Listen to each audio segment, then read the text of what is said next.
Memory transcription subject. Governor Tava of the Venlo Republic. Date. Standardized human time. November 28th, 2136. It shouldn't have been complicated for species to denounce the Federation's actions. The issue was that some saw the gene rewrites as merciful and couldn't pinpoint the moral conundrum. The United Nations opened their doors to former omnivores, launching genetic research and sharing biology lessons. As the Venlo always did, we placed our full support behind the Predator's actions. Launching the lab-grown meat initiative proved easy, with some quick thinking from Terran diplomats. Human refugees worked the operation, and passed it off as a desperate attempt to feed Earth. It was announced later that the Predators were selflessly handing over their food supply in a deal they brokered with the Arxur. I wasn't involved at all, so the political blowback might pass over me. If this exchange goes smoothly, humanity will be able to say that they rescued millions of Venlo. Using frozen cell samples from Earth, we churned up enough meat for the trade. It was a sickening process, but I reminded myself of the cause. The Terrans facilitated the release of Arxur prisoners from the cradle as well. Our side of the bargain was upheld. I was stuck waiting anxiously for the results, with Noah and Sarah. Hospitals across the habitable zone were prepping for the influx of patients. Many humans volunteered to help the rescued Venlo, but they were ordered to wear full concealment gear at all times. We didn't want the former cattle assuming they were transferred from one predator's custody to another. Sarah squeezed my shoulders reassuringly. "Your people will be here any minute. We have no reason to assume that Isif will betray us." "I don't know about trusting an Arxur," Noah growled. "True herbivores like the Venlo must have a lower status than ever with the recent news. The Dominion could decree that they belong as cattle." I took a shuddering breath. Noah is right. Why hasn't General Cam communicated anything? Did the Greys attack us? With uncanny timing, my holopad buzzed in my grip. It appeared to be the Venlo military frequency, with the right encryption and validations. My prosthetic tail bunched up with anticipation, and I tried for a placid expression. News of a successful rescue would be a welcome sound. The face that flickered onto the vidscreen was no Venlo. It was the scaly visage of an Arxur with slit pupils directed on camera. Fear rippled through my veins. I wondered why we were being contacted by a reptilian. It took a substantial effort to soothe myself, reminding my brain that the Predator couldn't attack through a holopad. Once I got my bearings, I used a chipped tooth to identify the creature as Isif. "Chief Hunter?" My voice sounded more like a question, but I managed to gasp out the words. "Was there something wrong with the parcel? The humans meted out the allotted..." The Arxur leaned back. "No, everything went smoothly. The liberated cattle we sent to an abandoned colony, where your people picked them up. Your transports are approaching Venlo Prime now, so I would make preparations." "Okay, good. How did you access this channel? And why?" "Study and observation. Venlo ships have poor security protocol. I mean no insult, it's a simple fact. Anyways, I wish to thank you for your cooperation." The reptilian spoke with discomfort, avoiding eye contact. It was clear he'd never extended gratitude before. Assuming he spoke the truth, it was a relief to hear that everything had gone according to plan. I was nervous about announcing the result to the public. The humans needed to dress the news up with a meticulous brush. "I just wanted to free my people. No sapient creature deserves to live like that," I stuttered. Isif curled his lip. "I have never liked what we do. The news from Arxur, you know what I'm referring to, is a gut punch. Some in the Dominion are moving the goalposts to what qualifies as a predator, but not everyone is alright with eating true sapients. Not my words." "You don't seem torn up about your diet." "I already believed that we were eating true sapients, Governor. I must disassociate myself from such matters. When there is no choice, responsibility cannot be assigned. It did surprise me that the Arxur are not the first victims, but it does not impact my judgment." "Victims? The Arxur?" "One can be both a victim and an oppressor. Your kind, my kind. We are alike in that way. Life is complex." The Arxur scanned the camera frame, noting the humans in the background. Outrage flashed in his eyes as he saw the obfuscating gear. Nobody forced Noah and Sarah to hide. The United Nations agreed that freed cattle wouldn't befriend predators. They chose to help the traumatized souls despite those hurdles.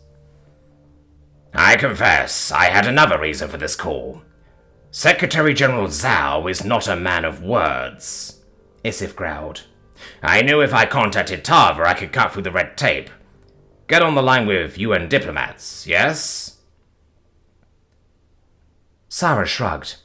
I'm a scientist, who happened to be on the first contact team.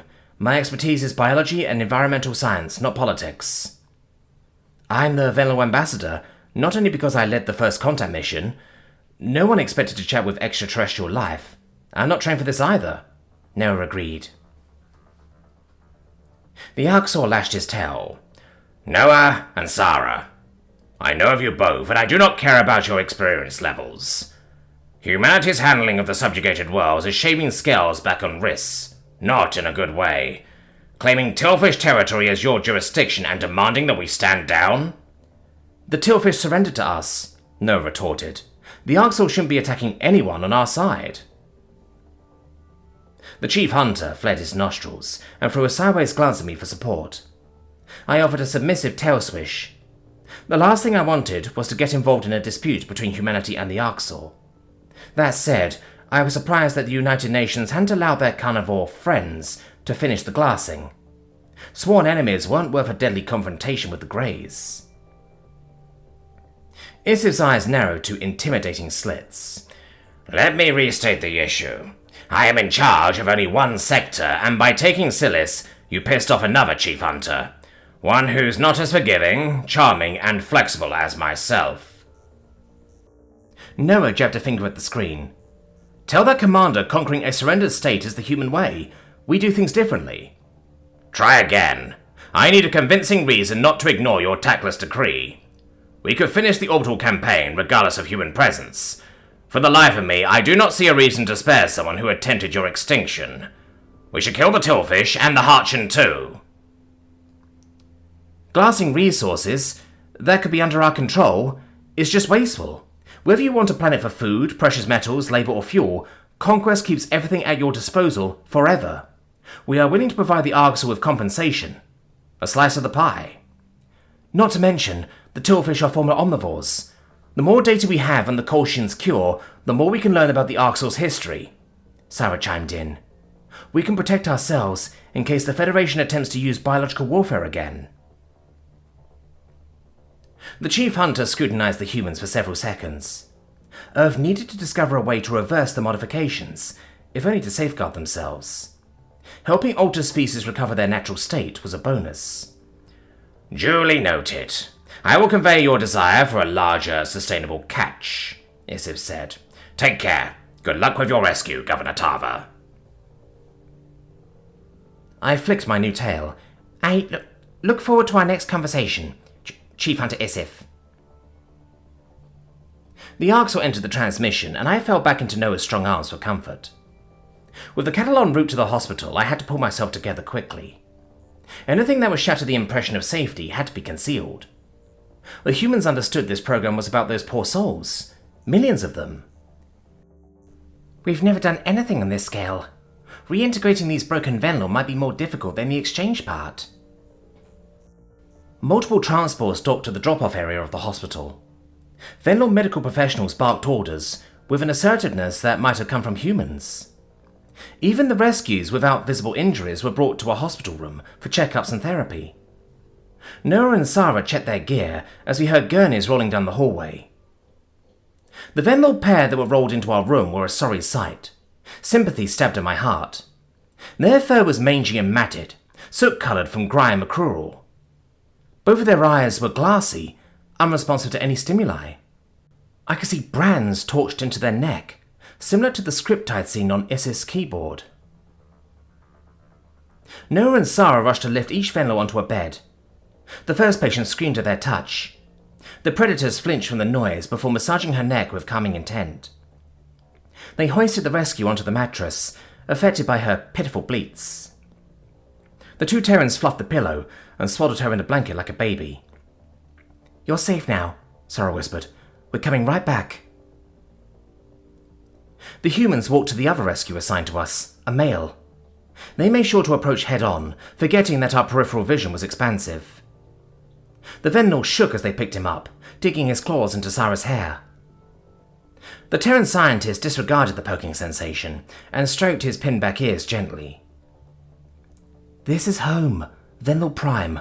We can reunite you with your families." Noah spoke in a higher voice than normal, trying not to growl. "We're going to help you. Can you tell me your names?" The male rescue shuddered. 1, 5. "No, that is not your name. You're not a number, you're a person. With hopes, dreams, and a future." I think I used to be called Glim? Glim. The Terrans dipped their heads, and Sarah scrawled the name on his bedside chart. She retrieved a water glass, tensing as Glim lapped the liquid like an animal. I sprang into action, offering water to the female Venlil. She was rocking back and forth in the blankets, teary eyes still shut. It must be overwhelming to return to society after so long. I retrieved a brush and began to untangle her curly fur. It reminded me of how I used to comb my daughter's neck, while her father packed her lunch for school. Forcing that memory away, I got to work on the testy knots. The rescued Venlil went stiff as a board, sinking back into a listless state. "You can rest if you want. You're safe, really," I murmured. Her eyes reflected the harsh, artificial light. "I know you, Venlil Ambassador Tava. I know you." "Yes, I am Tava. I'm the Homeworld Governor now. I'd love to hear your name." "I see. We met. You probably don't remember. I ran the Venlil Museum of History. Used to ask you for Federation grants. Yes, that's right. It's like that was someone else." That did strike a faint recollection from my mind. Noah's breath hitched, belying his concern. Perhaps that was in reaction to her strained voice, which sounded raw from disuse. Her words lacked the warm cadence of the Venlil dialect. "I see. I'm glad that we met again. That person was you, not anybody else," I said. "I'm sure the museum would love to have you back when you get better. You're going to get better." It was touching to see how patient the predators were, with empathy on par with my own. Sarah followed my example, untangling Glim's pelt. A wash would do the two Venlil good, allowing them to feel sapient again. The Arxur has stripped these poor souls of their dignity, and a little grooming might return some normalcy. Noah knelt by Glim's bed, squeezing his paw gently. "What was your old profession, buddy? Maybe we can get you back in the field too." Dangerous. How I got captured," the Venlil stammered. "Colony work, I think." "We're starting our own colonies now. Sent out a few Ark ships after... never mind. Do you remember the specifics of your work?" Preparing untamed areas for habitation. Extermination officer." The human ambassador jerked back, like Glim had struck him in the chin. Sarah paused at the brushing task and processed the new information. If this individual was someone who killed predators before its capture, there was no reason to think Arxur mistreatment had changed his stance. I could imagine Glim's absolute horror when he realized who he was speaking to. For a second, I thought both humans were going to abandon the assignment. The two of them would feel uncomfortable, at best, caring for a predator killer. It would make sense if the Terrans requested a transfer and found someone more suitable to work with. Noah took several deep breaths before rising to his full height. "Extermination officer, huh? That's a controversial profession these days," the human said. Glim squinted. "Controversial? Why?" "Oh, don't worry about it. We'll fill you in on recent events later, but there's no need to rush your readjustment." The extermination officer seemed unsatisfied with that answer, but he didn't press Noah further. It was a positive sign to see a spark of interest, however fleeting. Curiosity would give the rescues back their agency, but I could only imagine their reactions when they discovered our close alliance with predator neighbors. predator neighbors who were supposed to be dead and were written off as warlike monsters. Who are you? Why do you cover your faces? Heisey squeaked. I don't recognize you. Sarah cleared her throat. We're, Gaians. This mask is a cultural thing, as is the attire. We made first contact with the Venal Republic 4 months ago. You discovered FTL on your own? Before the Federation found you? Yes, sort of. Both Venlo studied the Gaians with confusion. Any intelligent being would notice the pieces weren't adding up. As much as I wanted to welcome the former cattle back to our society, the humans presented a challenge.